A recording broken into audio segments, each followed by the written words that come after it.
7వ తారీఖు జీతం ఇంకా రాలే 1వ తేదీనే ఇచ్చామంటూ సర్కారు ప్రకటన. చరిత్రలో ఎన్నడూ చూడలేదంటూ ప్రచారం. ఇంట్లో వాళ్ళే నమ్మలేదంటూ సోషల్ మీడియాలో పోస్టులు. అయినా ఇంకా జీతం రాలేదంటున్న ఉద్యోగులు 10 మందికి ఇచ్చి పబ్లిసిటీ చేసుకున్నారని ఆగ్రహం.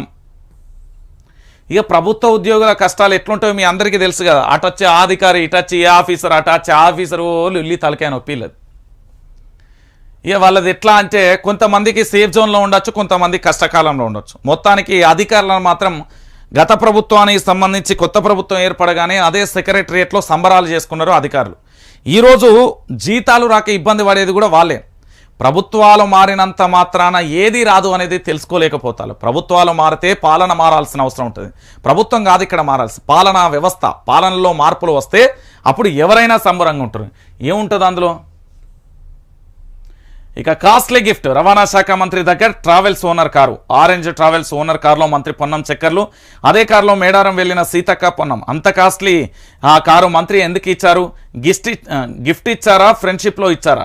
2 నెలల్లోనే కాస్ట్లీ కారు అంటూ సోషల్ మీడియాలో విమర్శలు అంటూ కూడా చెప్తున్న పరిస్థితి కనబడుతుంది. మొత్తానికి రాష్ట్ర రవాణా శాఖ మంత్రి పొన్నం ప్రభాకర్ మరోసారి వార్తలకొక్కారు. ఆయన వాడుతున్న 22BH7958D నెంబర్ నలుపు రంగులో టొయాటో వైల్డ్ ఫైర్ కారును సెంటర్ ఆఫ్ అట్రాక్షన్గా మారింది. దాదాపు 1.5 కోటి విలువైన కారులో మంత్రి సీతక్కతో కలిసి సోమవారం రోజు మేడారం వెళ్లారు. అయితే గతంలో వేరే కారులో తిరిగిన పొన్నం ప్రభాకర్ ఈ కొత్త కారు ఎప్పుడు కొన్నారనే చర్చ సర్వత్రా మొదలైంది. అయితే అది ఆల్రెడీ రిజిస్ట్రేషన్ అయిన కారు కావడంతో ఎవరైనా బంధువులది కావచ్చని అంతా అనుకున్నారు. కానీ ఆ నంబర్ ఆధారంగా రిజిస్ట్రేషన్ ఎవరి పేరిట ఉందని చెక్ చేస్తే ముత్యాల సునీల్ కుమార్ అనే వ్యక్తి పేరిట ఉంది. అది రిజిస్ట్రేషన్ ఉంది. ఆయన ఆరెంజ్ ట్రావెల్స్కు అధినేత. 550కి పైగా బస్సులున్నాయి. ట్రావెల్స్ రంగంలో చాలా కాలంగా ఉన్నారు. ట్రావెల్స్ నడుపుతున్న వారికి నిత్యం రవాణా శాఖతో పని. అలాంటి రవాణా శాఖ మంత్రి దగ్గర అధినేత కారు ఉండడంపై అనేక అనుమానాలు కలుగుతున్నాయి.